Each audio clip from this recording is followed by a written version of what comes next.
সহজ জিনিস হলো কোনো জিনিসের মূল্য উপরে আর নিচে হওয়ার কারণে নির্ধারিত হয় না, বরং তার উপকারিতা আর ক্ষতি দেখে নির্ধারিত হয়।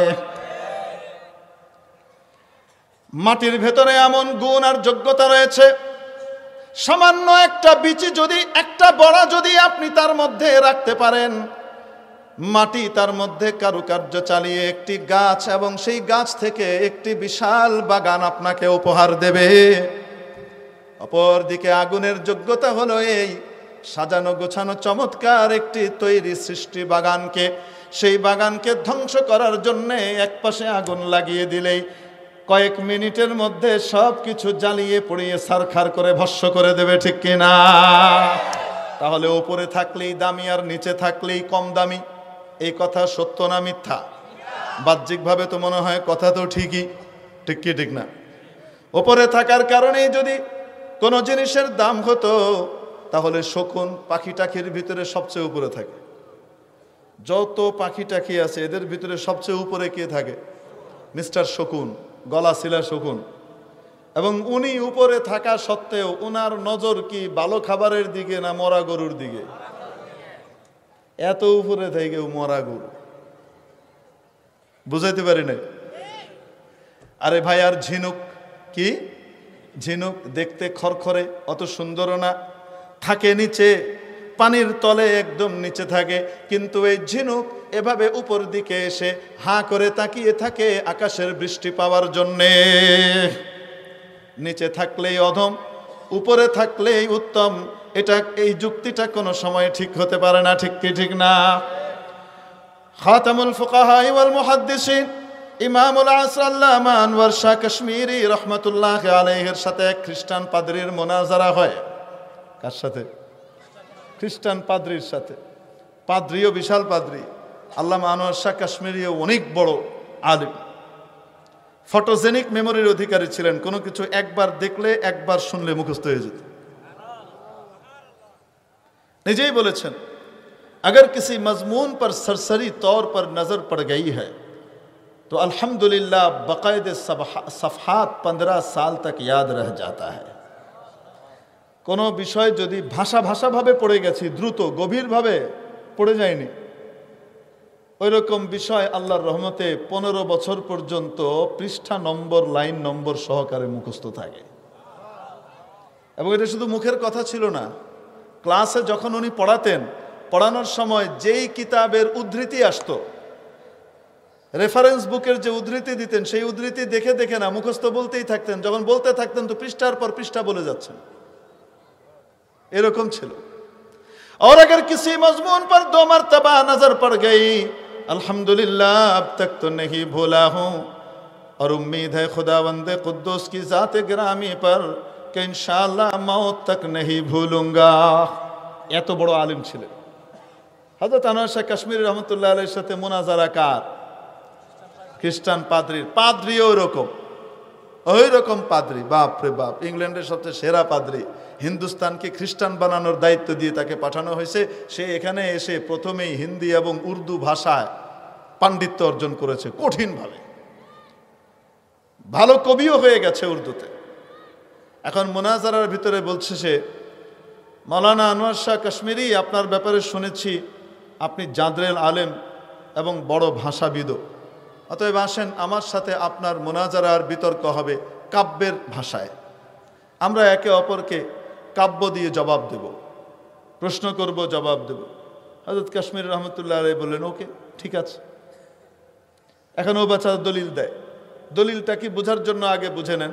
খ্রিস্টানদের দাবি হলো হযরত ঈসা আলাইহিস সালামকে শুলিতে চড়িয়ে হত্যা করা হয়েছে, নাউজুবিল্লাহ। আর আল্লাহ তাআলা বলেন কোরআনে কারিমে, মুসলমানরাও তাই বলে, ওয়ামা কাতালুহু ওয়ামা সালাবুহু, তারা না ঈসাকে হত্যা করতে পেরেছে, না হযরত ঈসাকে তারা শুলিতে চড়াতে পেরেছে, ওয়ালাকিন শুব্বিহা লাহুম, তাদেরকে একটি বিভ্রান্তির ভিতরে ফেলে দেওয়া হয়েছে, মতিভ্রম ঘটেছে। আসলে বাররাফাহুল্লাহ, হযরত ঈসাকে আল্লাহ তাআলা আসমানে উঠিয়ে নিয়ে গেছেন। এখন খ্রিস্টান পাদ্রী বলে, আপনাদের কোরআন অনুযায়ী, আপনাদের বিশ্বাস অনুযায়ী হযরত ঈসা চতুর্থ আসমানে। কোথায়? এবং আপনাদের বিশ্বাস অনুযায়ী আপনাদের নবী মুহাম্মদ সাল্লাল্লাহু আলাইহি ওয়াসাল্লাম মদিনায় কবরে। তাহলে নবীজি মাটির নিচে, ঈসা আলাইহিস সালাম আসমানের উপরে। বুঝে আসছে? শয়তানের যুক্তি দিবে সে। কার যুক্তি দিবে? বুঝে নিয়ে এখন সে কাব্যের ভাষায় বলে, ফলক पर हजरत ईसा मोहम्मद सर बसर नीचे, फलक पर हजरत ईसा मोहम्मद सर बसर नीचे। আসমানের উপরে হযরত ঈসা আর মোহাম্মদ তো মাটির নিচে। এ কথা বলে শেষ করার সাথে সাথে এক মুহূর্ত দেরি করেন নাই আনোয়ার শাহ কাশ্মীরি তার রাগ আর ওজনের সাথে সাথেই জবাব দিয়ে দিলেন, ये दरिया है नबूवत का हुबाबो पर गहर नीचे, फलक पर हजरत ईसा मोहम्मद सर बसर नीचे, ये दरिया है नबूवत का हुबाबो पर गहर नीचे। আরে তুমি তো বেকুব, বুঝতে পারলা না উপর নিচ এটা তো ঠিক আছে, কিন্তু বুঝলা না এটা তো নবুয়তের নদী, এটা তো নবুয়তের সাগর। নবুয়তের সাগরের মধ্যে দেখা যায় ফটকাগুলা উপরে থাকে, মুক্তাগুলা নিচে থাকে। নিচে থাকে মুক্তা, সাগরের তলদেশে মুক্তা, আর সাগরের উপরে পানির উপরে থাকে ফটকা। ঠিক কি ঠিক না? আল্লাহ মানব শেখ কাশ্মীরি জবাব দিয়েছেন, তাহলে উপরে থাকলেই দাম আর নিচে থাকলেই বেদামি। ইবলিসের এই যুক্তি সঠিক না বেঠিক? দেখেন, ইবলিস যেই সংলাপে কথা বলছে, এই পাদ্রীও সেই সংলাপ আওড়াইছে। সংলাপগুলা জানার দরকার আছে না নাই? এরপরে হযরত আদম আলাইহিস সালামকে যখন সে সিজদা করলো না, রব্বুল আলামিন জিজ্ঞেস করলেন, কে তোকে বাধা দিল? সে বলে যুক্তিতে মিলে নাই, অযৌক্তিক আদেশ করেছেন।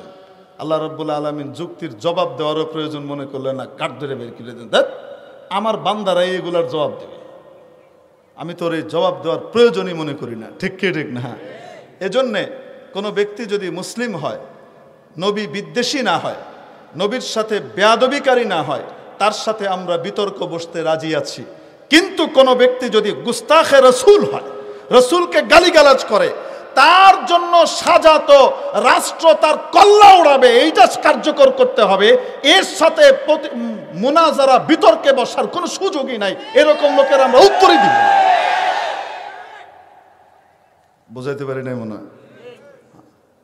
এখন আল্লাহ রাব্বুল আলামিন দিলেন ইবলিসকে বের করে। বেরিয়ে যাওয়ার সময় এখন বলেন তো দেখি, সে যে নষ্ট হইল, কার দোষে নষ্ট হয়েছে? আদম তাকে বলছিল সিজদা করো না, বলেন না কেন? দোষটা কার? তার নিজের। ঠিক কি ঠিক না? আর যারা শয়তানের যুক্তিতে চলে, তারা বলবে আল্লাহ শয়তানরে গোমরা করে দিছে। নাউজুবিল্লাহ। কে কাকে গোমরা করছে বলেন? শয়তানকে কি আল্লাহ গোমরা করছে না হে নিজেই গোমরা? আরে চাকে গরম করেন, ভাতকে গরম করেন কি দিয়া? হ্যাঁ, আগুন রে গরম করে কে? কর না কেন? আগুন নিজেই কি গরম। আগুন রে গরম করা লাগে না, সে নিজেই কি গরম। ঠিক তেমনি ভাবে শয়তানকে গোমরা করা লাগে নাই, শয়তান নিজেই গোমরা। আল্লাহ বলেছেন কানা মিনাল কাফিরিন, সরা মিনাল কাফিরিন বলেন নাই। সরা আর কানার ভিতরে পার্থক্য আছে। সরে মিয়াতে আমেলের আরবির শুরুতেই পড়ে নিলে ভালো করে বোঝা যাবে।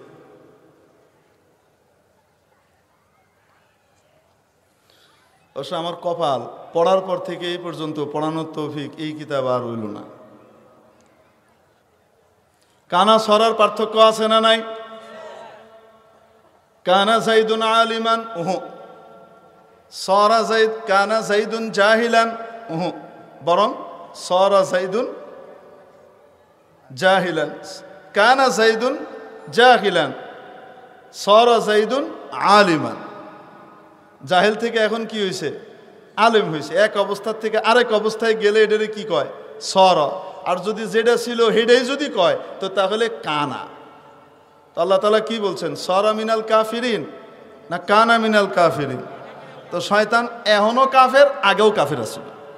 হে ইবাদত করছে, সে ইবাদত করছে, তার মন চাইছে তাই করছে, আসলে সে আমার ইবাদত করে নাই, তারটা করছে। এই জন্য সে ইবাদত কইরাও কাফের ছিল। এই কথা কার? মোল্লার না আল্লাহর?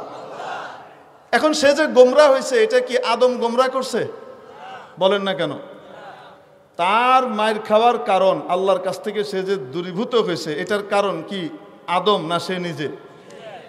শয়তানের একটা সিফত হলো এই, একটা বৈশিষ্ট্য হলো এই, সে নিজের দোষকে অন্যের কাঁধে চাপায় দিবে। নিজের দোষকে কার কাঁধে চাপাবে? আরেকজনের কাঁধে চাপিয়ে দেবে। সে কোনো সময় নিজের দোষ নিজের কাঁধে রাখবে না। এজন্য সে কি বলে জানেন? ফাবিমা আগওয়াইতানি, আপনি যার কারণে আমাকে গোমরাহ করলেন। দেখছেন কি কয়? আপনি যার কারণে আমাকে কি করলেন? গোমরাহ করলেন। তারপরে ওরে তো দূরের কথা, ওর পোলাপাইনরেও আমি শান্তিতে থাকতে দিতাম না, যেখানে যাবে ওখানেই পিটাবো। এই ঘোষণা মিস্টার শয়তানের। ওকে আমি শান্তিতে থাকতে দেব না। তো বলেন তো দিকে, আদম আলাইহিস সালাম কি তার কোনো ক্ষতি করছিল? হ্যাঁ, ঈসা আদমের ক্ষতি করছে। হ্যাঁ, আদম সন্তানের ক্ষতি করতেছে, কিন্তু দোষ চাপাইতেছে যে আদমের কারণে সে নষ্ট হয়েছে নাকি, তার নাকি কোনো সমস্যা নাই। একটা হলো বান্দরামি আর একটা হলো শয়তানি। পার্থক্য বুঝেন? না বুঝলে বুঝাই দেয়। এক বান্দরের খায়েশ হয়েছে, সে দই চুরি করে খাবে। কি খাবে? তো দই খাওয়ার মানুষ এসে ঘুরতেছে, দেখে এক দইওয়ালা মাথায় হাঁড়িতে করে দই নিয়ে যায়। সে দইওয়ালার পিছন পিছন যাওয়া শুরু করছে। উদ্দেশ্য কি খাবে? বলেন না কেন? দই খাবে। এখন গিয়ে দইওয়ালার একটু পরে পেশাব লেগেছে। সে দইয়ের হাঁড়িটা রাস্তার পাশে নামিয়ে রেখে, আগে তো রাস্তা ছিল না, লাইল করেন না আপনারা, কি কন? আইল। এই লাইলের উপরে রেখে সে একটু দূরে গেছে মুতবে। বুঝতে পেরেছেন? পেশাব করার জন্য গেছে। যখন ওই বেচারা পেশাব করার জন্য ওখানে দূরে গেছে, তো তখন বান্দর মিয়া দই খেয়ে শেষ, এ খেয়াল এসে।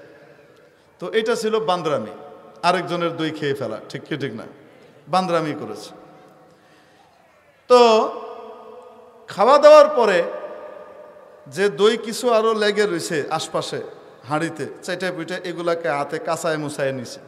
নিয়া পাশে একটা ছাগল ঘাস খাইতেছিল, এক ছাগলের মুহে লাগাই দিছে। দই খাইলো কেডা? নাম হইল কার? এটা হইল শয়তানি। এটা কি? বান্দরামি আর শয়তানির পার্থক্য বুঝছেন? তো শয়তানির স্তর বান্দরামির চাইতে প্রমোশন পাবে বেশি। ঠিক কি ঠিক না? আপার গ্রেডের। ঠিক দেখবেন এই একই ক্যাটাগরির মানুষ দুনিয়াতে পাওয়া যাবে। হাত ভাঙলো কে? মামলা উঠলো কার নামে? হাত ভাঙলো কে আর দোষী হইল? বুঝাইছেনি? হাত ভাঙ্গা যদি থুয়ে দিত তাহলে কিছু হইতো না, কিন্তু হাত ভাঙ্গা দইটা লাগাই দিছে হুজুরের মুহে। বুঝেন নাই মনে হয়? আরে সহজ জিনিস বুঝেন না কেন? সব কওয়া যায় না, সব কওয়ার দরকারও নাই। হুজুর ভিডিও ফুটেজ, আরে ভিডিও ফুটেজে ইউকাযযিবুকুম, ভিডিও ফুটেজে আমরা দেখতে পাইতেছি বায়া বায়া বায়া বায়া দুইজন উঠতেছে। ঠিক কি ঠিক না? মোড়া না চিক্কুন? মুহে দাঁড়িয়ে আছে না খালি? নাই। ঠিক কি ঠিক না? 2 দিন পরে ধরা পড়লো তারা কি চিক্কুন না মোড়া? মুহে দাঁড়িয়ে আয়া পড়ছে। কন্যা গেরে। তাহলে ভিডিও ফুটেজে বলতেছে দই খাইছে বান্দরে, লাগাই দিছে আরেকজনের মুহে। বুঝেন না মনে হয়? ঘটনা ঘটলো 3 তারিখ, ভিডিও ফুটেজে তারিখ 5।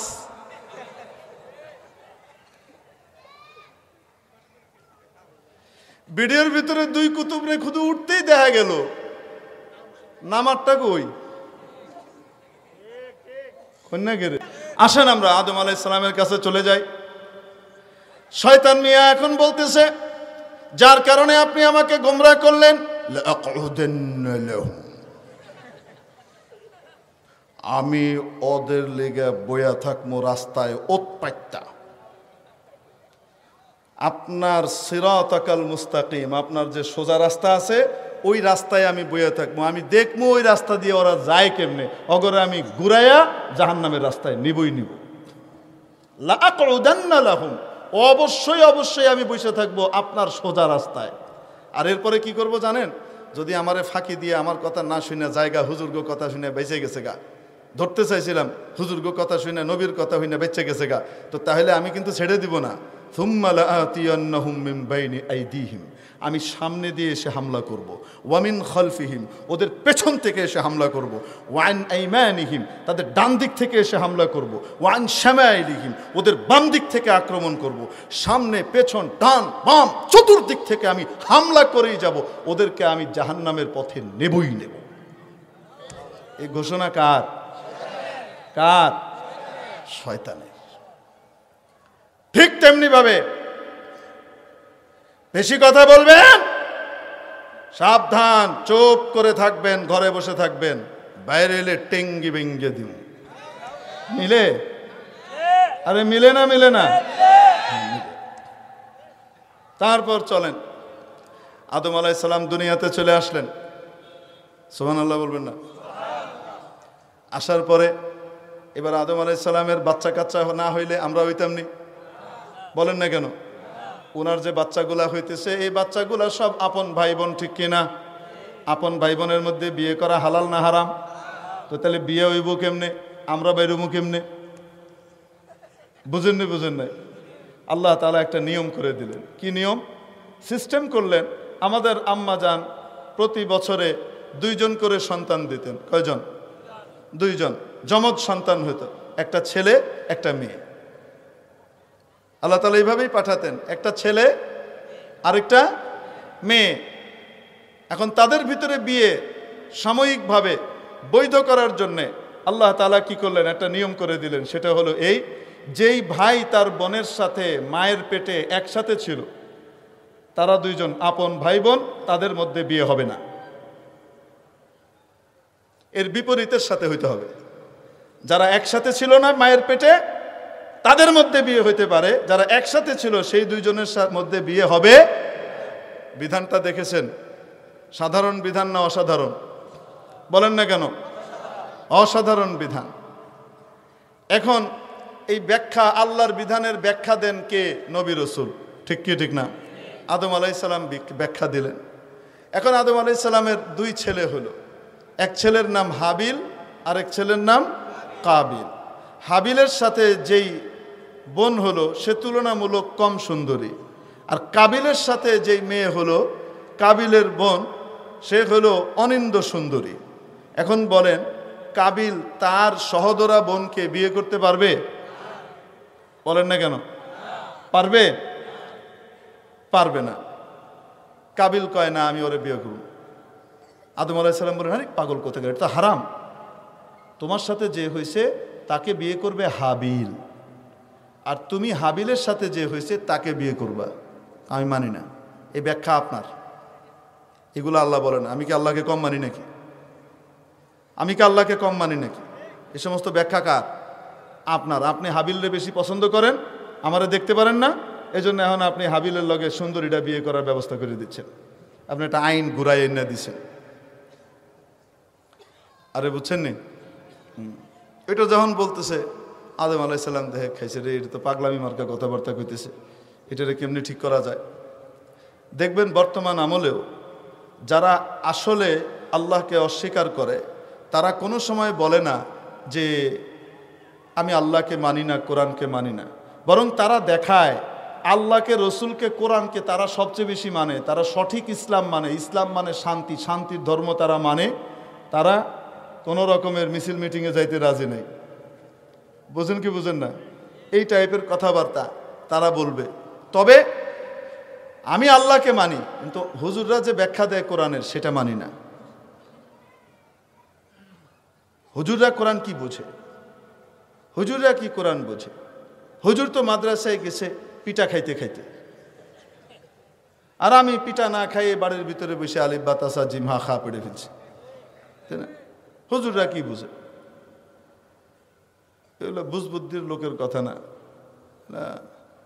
যখন বলছে তখন মনে হয় আকল জাগা মতো ছিল না, ঠিক কি ঠিক না? আল্লাহ সহি বুঝ দেখ বলেন আমিন। এই লোকটা এমনি ভালো, কিন্তু ওই সময় মাথা ঠিক ছিল না। তো যাই হোক, তো বলতেছে এই ব্যাখ্যা আপনার, এটা আমি মানি না। হযরত আদম আলাইহিস সালাম বললেন এই ব্যাখ্যাই সহি, তুমি উল্টাপাল্টা বললে তো হবে না। না, আমি এগুলা মানি না। আদম আলাইহিস সালাম একটা কৌশল করলেন, বললেন ঠিক আছে, কার ব্যাখ্যা ঠিক, হাবিলেরটা না তোমারটা, এটা নির্ণয় করার জন্য একটা পরীক্ষা হোক। পরীক্ষা কি? তোমরা দুইজন পাহাড়ের উপরে গিয়ে কোরবানি দাও। ওই যুগের নিয়ম ছিল, যার কোরবানি কবুল হতো আসমান থেকে আগুন এসে তার কোরবানিটাকে নিয়ে যেত। আরে বুঝেন নাই? ওই যুগে আল্লাহ তাআলার নিয়ম ছিল, যার কোরবানি কবুল হতো আসমান থেকে আগুন আসতো, এসে ওই কোরবানিকে কি করত? নিয়ে যেত। তো যারটা নিয়ে যাবে সে ঠিক। হযরত আদম আলাইহিস সালাম তো জানেনি কাবিলেরটা নেওয়া হবে না। এখন দুইজন কোরবানি দিয়েছে। কোরবানি দেওয়ার পরে আসমান থেকে আগুন আসলো, হাবিলের কোরবানি নিয়ে গেল, যে আদম আলাইহিস সালামের ব্যাখ্যা মানে, তার কোরবানি নিয়ে গেল। কাবিলের কোরবানি আসমানের আগুন নিল না। তাহলে কাবিল যে উল্টা পথে আছে এটা প্রকাশ হয়েছে কি হয় নাই? হওয়ার পরেও কাবিল এখন মানতে রাজি না। কাবিল কয়, তোর কারণে আমি ওরে বিয়ে করতে পারতেছি না, অতএব আমার কোরবানি কেন কবুল হইল না এটার জন্য তুই দায়ী। লাখ তোলার না, আমি তোকে মেরে ফেলবো। আমি তোকে কি করব? মেরে ফেলবো। কে বলতেছে? কাবিল বলতেছে। হযরত হাবিল বলেন, পাগল কোথাকার, তোর কোরবানি কবুল হয় নাই কেন? এটার দোষ কি আমার নাকি? আমারটা কেন হইল? আমি আল্লাহকে ভয় করি, আল্লাহকে ভালোবাসি, আল্লাহ যা বলেন তাই মানতে চাই, আর আল্লাহ তাকওয়াওয়ালাদের কোরবানি কবুল করেন। ইন্নামা ইয়াতাকাব্বালুল্লাহু মিনাল মুত্তাকিন, যেই তাকওয়া অবলম্বন করবে আল্লাহ তাআলা তার কোরবানি নেবেন। অতএব তুমিও নিজেকে শুধরাও, শুধরিয়ে তুমিও আল্লাহকে ভয় করো, আল্লাহর কথা মানো, নবীর কথা মানো, তাহলে তুমিও কি হবা? সফল হবা, তোমার কোরবানিও আল্লাহ কবুল করবেন। হেকে আমি এত কিছু বুঝি না, আমি তোকে মারবই।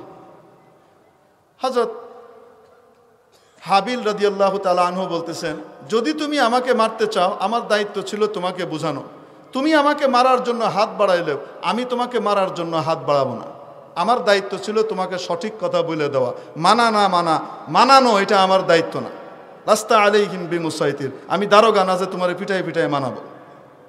আমার দায়িত্ব ছিল বুঝাই দেওয়া, আমি বুঝাই দিছি। তুমি আমাকে মারতে চাইলেও, হাত বাড়াইলেও আমি হাত বাড়াবো না। বুঝাইতে পারছি? এই কথা হাবিল বলে দিলেন। এখন আসেন, হাবিল ছিলেন আল্লাহর দলের, ঠিক কি ঠিক না? কাবিল কার দলে? শয়তানের দলে। এবার সংলাপ মিলান, লাখ তুলান না, আমি তোকে মেরে ফেলবো, ঘাড় মটকে দেব। মিলে? খবরদার, হাত ভেঙ্গে ভিতরে ঢুকাই দিব। মিলে? টাইকা রে, কি যে করছিস তুই, তোর খবর নাই। তুই যে কোন ভীমরুলের চাকে ঢিল মারছস, তোর খবর নাই।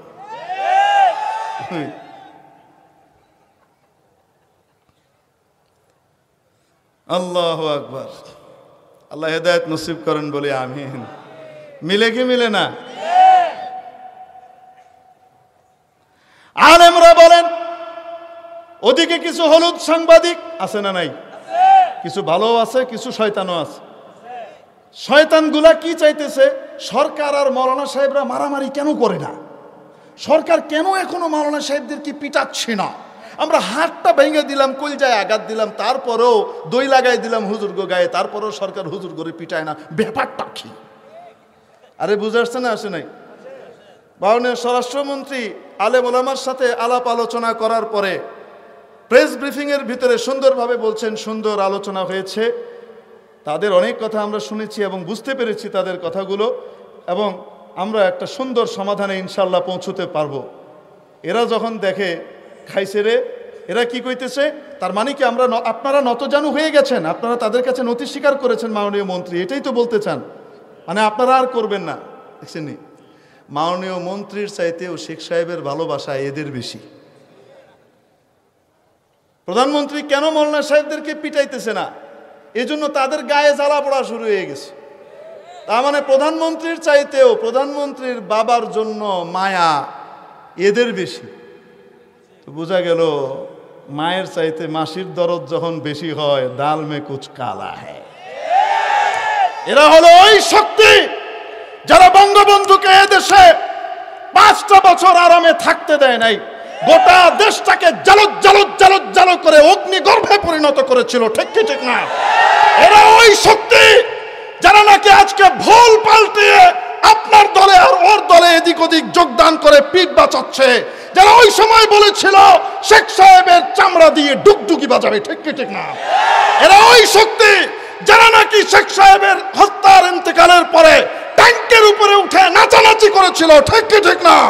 অতএব এদেশের ইসলামের শত্রু, দেশের শত্রু, জনগণের শত্রু আওয়ামী লীগও না, বিএনপিও না, জাতীয় পার্টি না, এদেশের দেশ স্বাধীনতা সার্বভৌমত্বের শত্রু হলো পরজীবী বাম রাম পন্থীরা।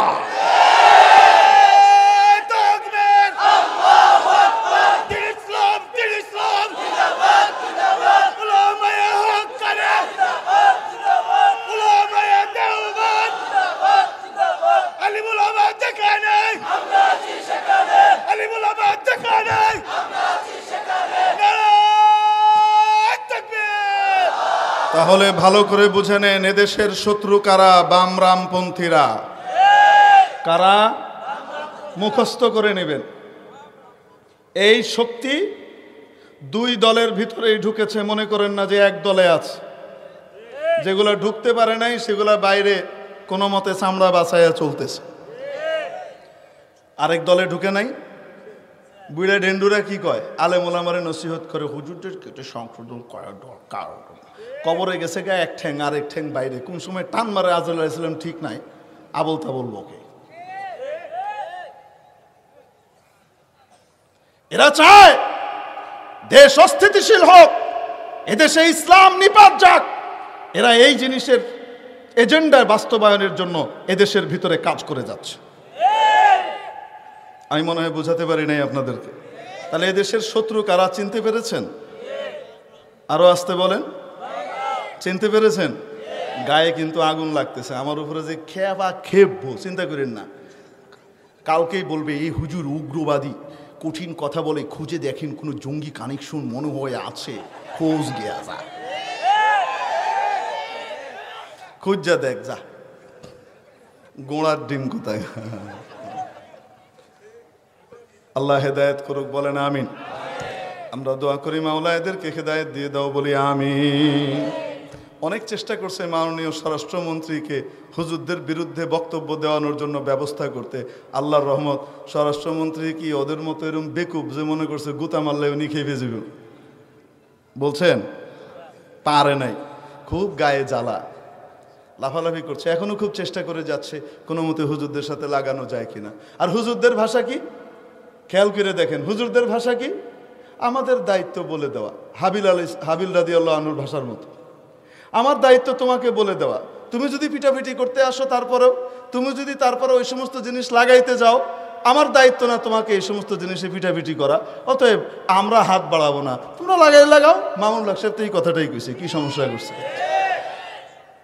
আমাকে পরশুদিন একজন বলতেছে, তার মানে কি মামুনুল হক সাহেবরা কি পিছু টান দিলেন নাকি? আমি বললাম কি পিছু টান দিছে? ওই জন্যই বলছেন এখন যে আপনারা লাগাইলে লাগান, আমরা কিছু বলতে যাব না, আমাদের দায়িত্ব ছিল পৌঁছায় দেওয়া। তো আমি বললাম তো কি ভুলটা কি কইছে? এ তো হাবিলের মতো কথা কইছে, সমস্যাটা কি করছে? বলে না, তারপরে হের গা জ্বলতেছে, হুজুররা কেন ময়দানে নেমে পিটাপিটি করতেছে না আর 2 দলে লাগতেছে না, দেশ কেন অস্থিতিশীল হচ্ছে না? কারণ কি? হুজুররা যদি নেমে যায়, হুজুররা সহনশীলতার পরিচয় দিচ্ছেন। যদি হুজুররা রাস্তায় নামে আর প্রতিরোধ করার জন্য এরকম টাক্কা একটা আসে, এরকম করতে আসার একজন হুজুরের খোদা না খাস্তা কোনো ক্ষতি হয়, বাংলাদেশের টেকনাফ থেকে তেঁতুলিয়া পর্যন্ত রূপসা থেকে পাথুরিয়া পর্যন্ত বাংলার প্রতিটা ঘরে ঘরে প্রতিশোধের আগুন দাউ দাউ করে চলবে। হাত দিয়ে দেখো একজন আলেমের গায়ে হাত ভেঙে দেওয়া হবে। আল্লাহর তরফ থেকে হাত ভাঙার ফয়সালা হবে, আমরা যাওয়ার দরকার নাই। ঠিক কি ঠিক না? আবার বলে আমাদের কাছ থেকে চামড়া নিয়ে দান নিয়ে আমরা কি তৈরি করছি, আমাদের কাছ থেকে খাচ্ছে, টেবিল বসিয়ে চান্দা করছে মসজিদের জন্য, মাদ্রাসার জন্য। বলছে কি বলছে না? কার সাথে কথাটা মিলে বলবো নাকি আপনাদেরকে? হযরত মুসা আলাইহিস সালাম যখন ফিরে এসে ফেরাউনকে দাওয়াত দিলেন, ফেরাউন কি বলে জানেন? লাবিস্তা ফিনা ওয়ালিদা ওয়া লাবিস্তা ফিনা মিন উমরিকা সিনিন ওয়া ফাআলতা ফা'লাতাক আল্লাতী ফাআলতা ওয়া আনতা মিনাল কাফিরিন। একদমই টাক্কিয়ার ভাষায় কইতেছে, একদম হুবহু সেম মিলতেছে। কি বলতেছে? তুমি আমাদের কাছে খেয়ে পরে বড় হয়েছো, আমাদের খেয়ে বড় হয়েছো। লাবিস্তা ফিনা ওয়ালিদা, জন্মের পর থেকে তোমাকে পেলেছি আমরা, খেয়েছো আমার কাছে, বড় হয়েছো আমার টাকায়, এখন আমার বিরুদ্ধে কথা বলো। কি বানালাম, বুঝতে পেরেছেন? ফেরাউন যে ভাষায় বলছে সেই একই ভাষায় টাক্কিয়া কইতেছে। টাক্কিয়া চিনেননি? সাদে মাল নাই। আপনারা ভয় পেয়েন না, পুলিশ বাহিনী এরকম না। এই দুই চারটা শয়তান গোটা পুলিশ বাহিনীর জন্য কলঙ্ক এঁটে দিচ্ছে। ঠিক কি ঠিক না? আমরা পুলিশ বাহিনী বড় বড় অফিসারদেরকে চিনি, অনেক ভালো ভালো মানুষদেরকে চিনি। কারো ভাষা এইরকম খবিশ মার্কা ফেরাউনি ভাষা না, এরকম কাবিল মার্কা ভাষা না। ঠিক কি ঠিক না? অতএব এই দুই চারটার বিরুদ্ধে যদি বিভাগীয় ব্যবস্থা না নেওয়া হয়, তাদেরকে যদি স্ট্যান্ড রিলিজ করা না হয় অথবা চাকরিচ্যুত করা না হয়, তাহলে কিন্তু এর দায়ভার মানুষ সরকারের ঘাড়েও দিয়ে দিতে পারে। অতএব সরকারকে সাবধান হওয়া দরকার। মেরে মোহতারাম দোস্ত বুজুর্গ, সংলাপগুলো খেয়াল করেছেন কিনা? হ্যাঁ,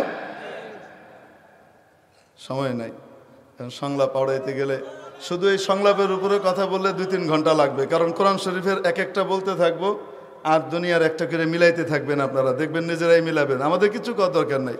মুখ বন্ধ করে দিবি, কথা কইতে দিবি না, ওয়াজ বন্ধ করবি। ওয়াজ বন্ধ করলে কি ঘরের ভিতরে বিয়ে শুধু কোরআনের কাহিনীর ওয়াজ শোনা মতো দেখবি কি হয়। তথ্য প্রবাহের অবাধ প্রযুক্তির যুগ। একজনের মুখ বন্ধ করবা, আল্লাহ তার দিনের হেফাজতের দায়িত্ব নিয়েছেন। একজনকে বন্ধ করবা, তার চেয়ে 10 গুণ বেশি শক্তিশালী আল্লাহ আরেকজনকে দাঁড় করাই দিবেন, যাকে তুমি চিনো না। তাকে বন্ধ করবা, আল্লাহ 100 গুণ বেশি শক্তিশালী আরো কয়েকজনকে দাঁড় করাবেন। যদি তাদেরকেও বন্ধ করতে চাও ফেরাউনের মতো, যে মুসাকে দুনিয়াতে আসতেই দেব না, হাজার হাজার মায়ের পেট কেটে শিশুদেরকে হত্যা করেছে ফেরাউন, যদি ওই কাজ করতে যাও তো মনে রাখবা আল্লাহ তাআলা মুসা আলাইহিস সালামের লালন পালন ফেরাউনের ঘরে ঘটিয়েছেন। তোমার ঘর থেকে হেদায়েতের। আসেন আমরা আদম আলাইহিস সালামের কাছে চলে যাই। শয়তান মিয়া এখন বলতেছে, যার কারণে আপনি আমাকে গোমরাহ করলেন, লাআকুদান্না লাহুম, আমি ওদের লেগে বইয়া থাকবো রাস্তায় ওৎপাইতা। আপনার সিরাতাকাল মুস্তাকিম, আপনার যে সোজা রাস্তা আছে ওই রাস্তায় আমি বইয়া থাকবো, আমি দেখবো ওই রাস্তা দিয়ে ওরা যায় কেমনে, অগরে আমি ঘুরাইয়া জাহান্নামের রাস্তায় নিবই নিব। লাআকুদান্না লাহুম, অবশ্যই অবশ্যই আমি বসে থাকবো আপনার সোজা রাস্তায়। আর এরপরে কি করব জানেন?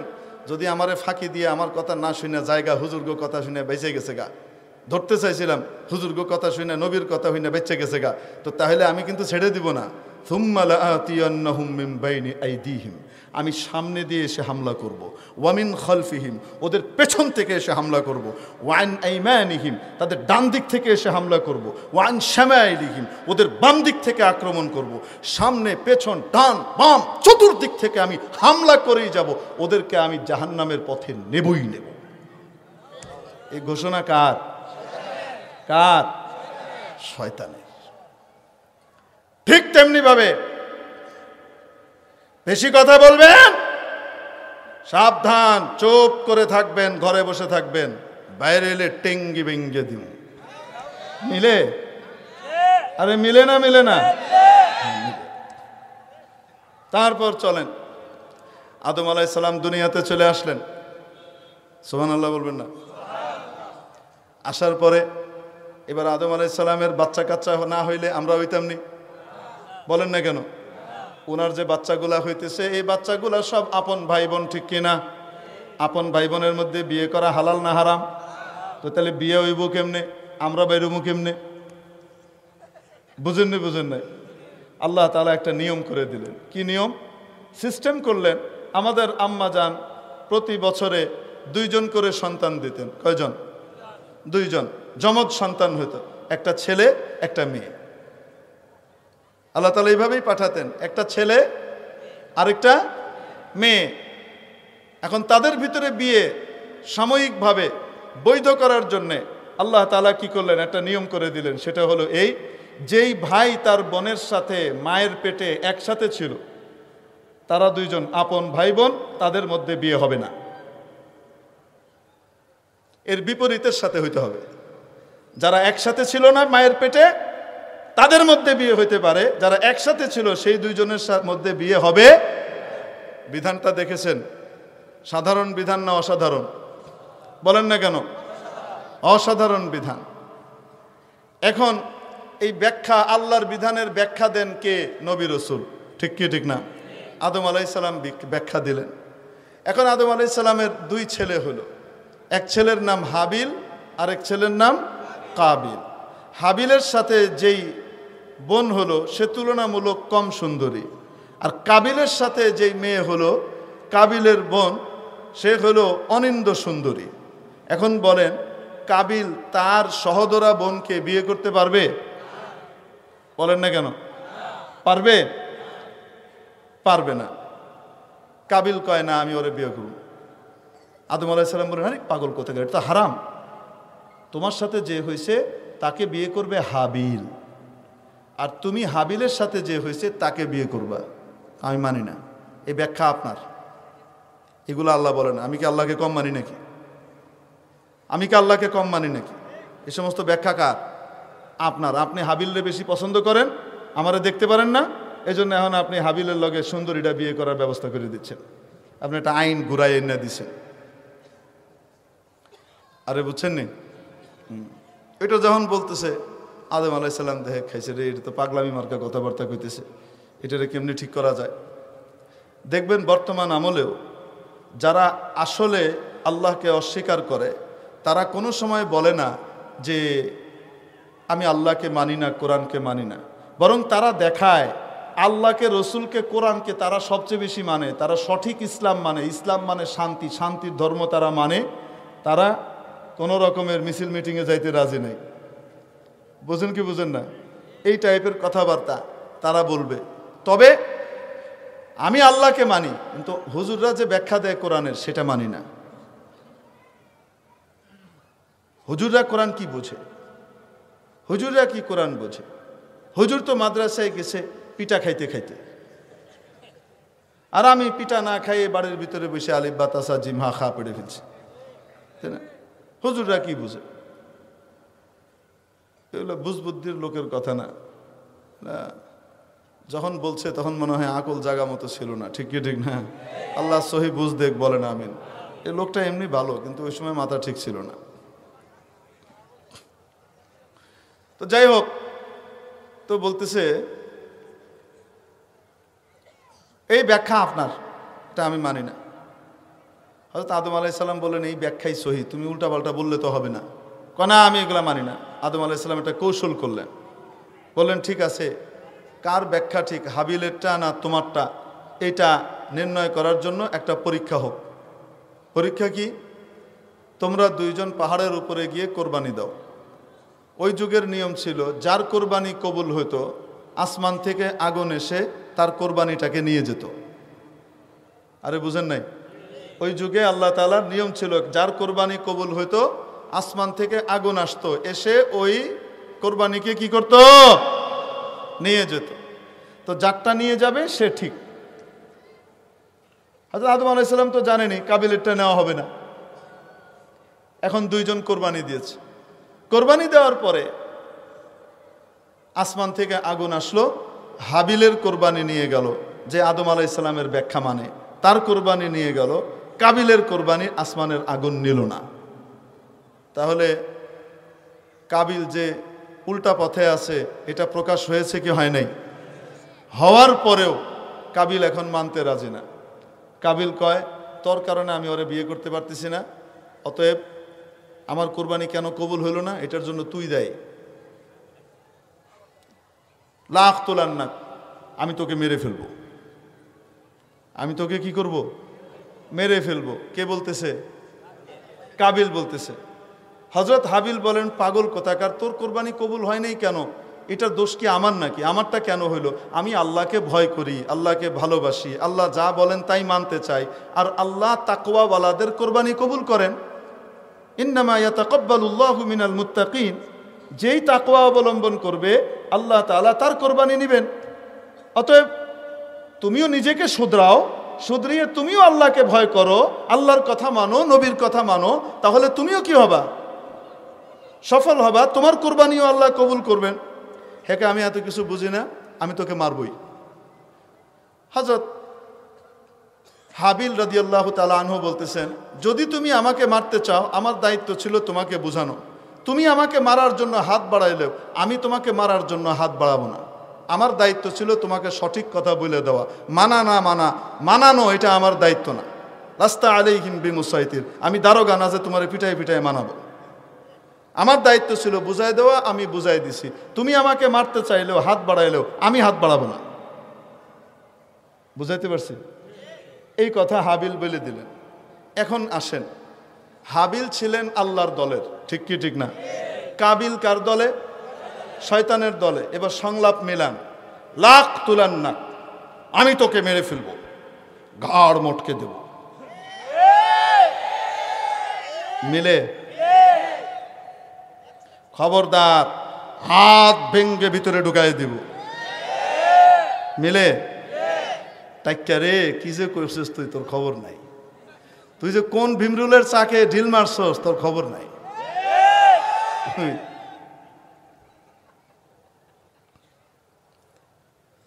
আল্লাহু আকবার। আল্লাহ হেদায়েত নসিব করেন বলে আমিন। মিলে কি মিলে না? আলেমরা বলেন, ওদিকে কিছু হলুদ সাংবাদিক আছে না নাই? কিছু ভালো আছে, কিছু শয়তানও আছে। শয়তানগুলা কি চাইতেছে? সরকার আর মাওলানা সাহেবরা মারামারি কেন করে না? সরকার কেন এখনো মাওলানা সাহেবদেরকে পিটাচ্ছে না? আমরা হাতটা ভেঙে দিলাম, কলজায় আঘাত দিলাম, তারপরেও দই লাগাই দিলাম হুজুর গো গায়ে, তারপরেও সরকার হুজুর করে পিটায় না। ব্যাপারটা কি? আরে বুঝে আসছে না? আসে নাই? মাননীয় স্বরাষ্ট্রমন্ত্রী আলেম ওলামার সাথে আলাপ আলোচনা করার পরে প্রেস ব্রিফিংয়ের ভিতরে সুন্দরভাবে বলছেন, সুন্দর আলোচনা হয়েছে, তাদের অনেক কথা আমরা শুনেছি এবং বুঝতে পেরেছি তাদের কথাগুলো, এবং আমরা একটা সুন্দর সমাধানে ইনশাল্লাহ পৌঁছতে পারবো। এরা যখন দেখে খাইছে রে, এরা কি কইতেছে, তার মানে কি আমরা আপনারা নতজানু হয়ে গেছেন, আপনারা তাদের কাছে নতি স্বীকার করেছেন মাননীয় মন্ত্রী, এটাই তো বলতে চান, মানে আপনারা আর করবেন না। দেখছেন নি, মাননীয় মন্ত্রীর চাইতেও শেখ সাহেবের ভালোবাসা এদের বেশি। প্রধানমন্ত্রী কেন মাওলানা সাহেবদেরকে পিটাইতেছে না? এজন্য তাদের গায়ে জ্বালা পড়া শুরু হয়ে গেছে। তার মানে প্রধানমন্ত্রীর চাইতেও প্রধানমন্ত্রীর বাবার জন্য মায়া এদের বেশি। তো বোঝা গেল, মায়ের চাইতে মাসির দরদ যখন বেশি হয়, ডাল মে কুছ কালা হ্যায়। এরা হলো ওই শক্তি যারা বঙ্গবন্ধুকে এদেশে 5টা বছর আরামে থাকতে দেয় নাই, গোটা দেশটাকে জালুত জালুত জালুত জালু করে অগ্নিগর্ভে পরিণত করেছিল, ঠিক কি ঠিক না? এরা ওই শক্তি যারা নাকি আজকে ভুল পাল্টিয়ে আপনার দলে আর ওর দলে এদিক ওদিক যোগদান করে পিঠ বাঁচাচ্ছে, যারা ওই সময় বলেছিল শেখ সাহেবের চামড়া দিয়ে ডুগডুগি বাজাবে, ঠিক কি ঠিক না? এরা ওই শক্তি যারা নাকি শেখ সাহেবের হত্যার ইন্তেকালের পরে ট্যাঙ্কের উপরে উঠে নাচানাচি করেছিল, ঠিক কি ঠিক না? অতএব এদেশের ইসলামের শত্রু, দেশের শত্রু, জনগণের শত্রু আওয়ামী লীগও না, বিএনপিও না, জাতীয় পার্টি না, এদেশের দেশ স্বাধীনতা সার্বভৌমত্বের শত্রু হলো পরজীবী বাম রামপন্থীরা।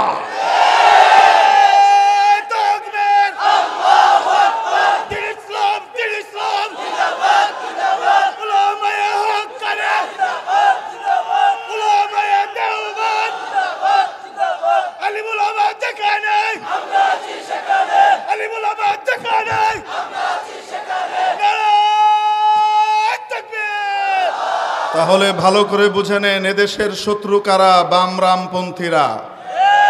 কারা? মুখস্থ করে নেবেন। এই শক্তি দুই দলের ভিতরেই ঢুকেছে, মনে করেন না যে এক দলে আছে। যেগুলো ঢুকতে পারে নাই সেগুলো বাইরে কোনো মতে চামড়া বাছাইয়া চলতেছে। আরেক দলে ঢুকে নাই। বুড়া ডেন্ডুরা কি কয়? আলেম ওলামারে নসিহত করে, হুজুরদের কেটে সংশোধন করা দরকার। কবরে গেছে গা এক ঠ্যাং আর এক ঠ্যাং বাইরে, কোন সময় টান মারে আজরাইল আলাইহিস সালাম ঠিক নাই, আবল তাবল বকে। এরা চায় দেশ অস্থিতিশীল হোক, এদেশে ইসলাম নিপাত যাক। এরা এই জিনিসের এজেন্ডার বাস্তবায়নের জন্য এদেশের ভিতরে কাজ করে যাচ্ছে। আমি মনে হয় বুঝাতে পারি নাই আপনাদেরকে। তাহলে এদেশের শত্রু কারা চিনতে পেরেছেন? আরো আসতে বলেন, চিনতে পেরেছেন? গায়ে কিন্তু আগুন লাগতেছে। আমার উপরে যে খেপা খেপবো চিন্তা করেন না। কালকেই বলবে এই হুজুর উগ্রবাদী, কঠিন কথা বলে, খুঁজে দেখেন কোনো জঙ্গি কানেকশন মনে হয় আছে, খোঁজ গিয়া যা, খুঁজ যা দেখ যা, গোড়ার ডিম কোথায়। আল্লাহ হেদায়েত করুক, বলেন আমিন। আমরা দোয়া করি মাওলা এদেরকে হেদায়েত দিয়ে দাও, বলি আমিন। অনেক চেষ্টা করছে মাননীয় স্বরাষ্ট্রমন্ত্রীকে হুজুরদের বিরুদ্ধে বক্তব্য দেওয়ানোর জন্য ব্যবস্থা করতে। আল্লাহর রহমত, স্বরাষ্ট্রমন্ত্রী কি ওদের মতো এরকম বেকুব যে মনে করছে গুতা মারলে উনি খেয়ে ভেজে বলছেন? পারে নাই, খুব গায়ে জ্বালা, লাফালাফি করছে। এখনো খুব চেষ্টা করে যাচ্ছে কোনো মতে হুজুরদের সাথে লাগানো যায় কিনা। আর হুজুরদের ভাষা কি খেয়াল করে দেখেন, হুজুরদের ভাষা কি? আমাদের দায়িত্ব বলে দেওয়া, হাবিল রাদিয়াল্লাহু আনহুর ভাষার মতো। আমার দায়িত্ব তোমাকে বলে দেওয়া, তুমি যদি পিটাপিটি করতে আসো তারপরেও, তুমি যদি তারপরে ওই সমস্ত জিনিস লাগাইতে যাও, আমার দায়িত্ব না তোমাকে এই সমস্ত জিনিসে পিটাপিটি করা। অতএব আমরা হাত বাড়াবো না, তোমরা লাগাও। মামুন হক সাহেব তো এই কথাটাই কইছে, কি সমস্যা করছে? আমাকে পরশুদিন একজন বলতেছে, তার মানে কি মামুন হক সাহেবরা কি পিছু টান দিলেন নাকি? আমি বললাম কি পিছু টান দিছে? ওই জন্যই বলছেন এখন যে আপনারা লাগাইলে লাগান, আমরা কিছু বলতে যাব না, আমাদের দায়িত্ব ছিল পৌঁছায় দেওয়া। তা আমি বললাম তো কি ভুলটা কি কইছে? তো হাবিলের মতো কথা কইছে, সমস্যাটা কি করছে? বলে না, তারপরে হের গা জ্বলতেছে, হুজুররা কেন ময়দানে নেমে পিটাপিটি করতেছে না আর দুই দলে লাগতেছে না, দেশ কেন অস্থিতিশীল হচ্ছে না? কারণ কি? হুজুররা যদি নেমে যায়, হুজুররা সহনশীলতার পরিচয় দিচ্ছেন। যদি হুজুররা রাস্তায় নামে আর প্রতিরোধ করার জন্য এরকম টাক্কা একটা আসে, এরকম করতে আসার একজন হুজুরের খোদা না খাস্তা কোনো ক্ষতি হয়, বাংলাদেশের টেকনাফ থেকে তেঁতুলিয়া পর্যন্ত, রূপসা থেকে পাথুরিয়া পর্যন্ত বাংলার প্রতিটা ঘরে ঘরে প্রতিশোধের আগুন দাউ দাউ করে চলবে। হাত দিয়ে দেখো একজন আলেমের গায়ে হাত ভেঙে দেওয়া হবে, আল্লাহর তরফ থেকে হাত ভাঙার ফয়সালা হবে, আমরা যাওয়ার দরকার নাই। ঠিক কি ঠিক না? আবার বলে আমাদের কাছ থেকে চামড়া নিয়ে, দান নিয়ে আমরা কি তৈরি করছি? আমাদের কাছ থেকে খাচ্ছে, টেবিল বসিয়ে চান্দা করছে মসজিদের জন্য, মাদ্রাসার জন্য। বলছে কি বলছে না? কার সাথে কথাটা মিলে বলবো নাকি আপনাদেরকে? হযরত মুসা আলাইহিস সালাম যখন ফিরে এসে ফেরাউনকে দাওয়াত দিলেন, ফেরাউন কি বলে জানেন? লাবিস্তা ফিনা ওয়ালিদা ওয়া লাবিস্তা ফিনা মিন উমরিকা সিনিন ওয়া ফাআলতা ফা'লাতাক আল্লাতী ফাআলতা ওয়া আনতা মিনাল কাফিরিন। একদমই টাক্কিয়ার ভাষায় কইতেছে, একদম হুবহু সেম মিলতেছে। কি বলতেছে? তুমি আমাদের কাছে খেয়ে পরে বড় হয়েছো, আমাদের খেয়ে বড় হয়েছো। লাবিস্তা ফিনা ওয়ালিদা, জন্মের পর থেকে তোমাকে পেলেছি আমরা, খেয়েছো আমার কাছে, বড় হয়েছো আমার টাকায়, এখন আমার বিরুদ্ধে কথা বলো। কি বানালাম, বুঝতে পেরেছেন? ফেরাউন যে ভাষায় বলছে সেই একই ভাষায় টাক্কা কইতেছে। টাক্কা রে চিনেননি? সাদে মাল নাই। আপনারা ভয় পেয়েন না, পুলিশ বাহিনী এরকম না। এই দুই চারটা শয়তান গোটা পুলিশ বাহিনীর জন্য কলঙ্ক এঁটে দিচ্ছে। ঠিক কি ঠিক না?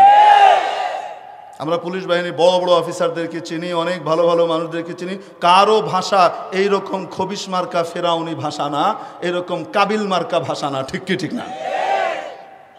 অতএব এই ২-৪টার বিরুদ্ধে যদি বিভাগীয় ব্যবস্থা না নেওয়া হয়, তাদেরকে যদি স্ট্যান্ড রিলিজ করা না হয় অথবা চাকরিচ্যুত করা না হয়, তাহলে কিন্তু এর দায়ভার মানুষ সরকারের ঘাড়েও দিয়ে দিতে পারে। অতএব সরকারকে সাবধান হওয়া দরকার। মেরে মোহতারাম দোস্ত বুজুর্গ, সংলাপগুলো খেয়াল করেছেন কিনা? হ্যাঁ, সময় নাই, সংলাপ পড়াইতে গেলে শুধু এই সংলাপের উপরে কথা বললে 2-3 ঘন্টা লাগবে, কারণ কোরআন শরীফের এক একটা বলতে থাকবো আর দুনিয়ার একটা করে মিলাইতে থাকবেন। আপনারা দেখবেন নিজেরাই মিলাবেন, আমাদের কিছু করার দরকার নাই। মুখ বন্ধ করে দিবি, কথা কইতে দিবি না, ওয়াজ বন্ধ করবি। ওয়াজ বন্ধ করলে কি ঘরের ভিতরে বিয়ে শুধু কোরআনের কাহিনীর ওয়াজ শোনা মতো দেখবি কি হয়। তথ্য প্রবাহের অবাধ প্রযুক্তির যুগ। একজনের মুখ বন্ধ করবা, আল্লাহ তার দিনের হেফাজতের দায়িত্ব নিয়েছেন। একজনকে বন্ধ করবা, তার চেয়ে 10 গুণ বেশি শক্তিশালী আল্লাহ আরেকজনকে দাঁড় করাই দিবেন, যাকে তুমি চিনো না। তাকে বন্ধ করবা, আল্লাহ 100 গুণ বেশি শক্তিশালী আরো কয়েকজনকে দাঁড় করাবেন। যদি তাদেরকেও বন্ধ করতে চাও ফেরাউনের মতো, যে মুসাকে দুনিয়াতে আসতেই দেব না, হাজার হাজার মায়ের পেট কেটে শিশুদেরকে হত্যা করেছে ফেরাউন, যদি ওই কাজ করতে যাও তো মনে রাখবা আল্লাহ তাআলা মুসা আলাইহিস সালামের লালন পালন ফেরাউনের ঘরে ঘটিয়েছেন। তোমার ঘর থেকে হেদায়েতের আলোকবর্তিকা তৈরি হবে, দেখবা। কার বিরোধিতা করবা? সবচেয়ে বড় মূর্তি বানানেওয়ালা, ভাস্কর্য বানানেওয়ালা, রাষ্ট্রীয় পুরস্কার প্রাপ্ত আজহর, সে যখন মূর্তির পক্ষে সবচেয়ে বড় অবস্থান নিয়েছে, আল্লাহ রাব্বুল আলামিন তার ঘরেই ইব্রাহিম আলা নবিয়িনা ওয়া আলাইহিস সালামকে তৈরি করেছে। এজন্য এত সোজা না ফেরাউনের পথে যাওয়া, মাহফিল বন্ধ করা। এই সমস্ত পরামর্শ যারা সরকারকে দেয়, এরা দেশের শত্রু, জাতির শত্রু, সরকারের শত্রু। আল্লাহ তাআলা আমাদেরকে বুঝার তৌফিক নসিব করেন। সংলাপগুলো আমাদের হুজুরদের কাছ থেকে আরো শুনে নেবেন। আমি শুধু তো আপনাকে নিয়মটা বলে দিলাম, এই নিয়মের উপরে আপনি এখন একটার পর একটা বাইর করতে থাকেন। আল্লাহ তাআলা কবুল করেন। ওয়া মা আলাইনা ইল্লাল বালাগ। আসসালামু আলাইকুম ওয়া রাহমাতুল্লাহি ওয়া বারাকাতুহু।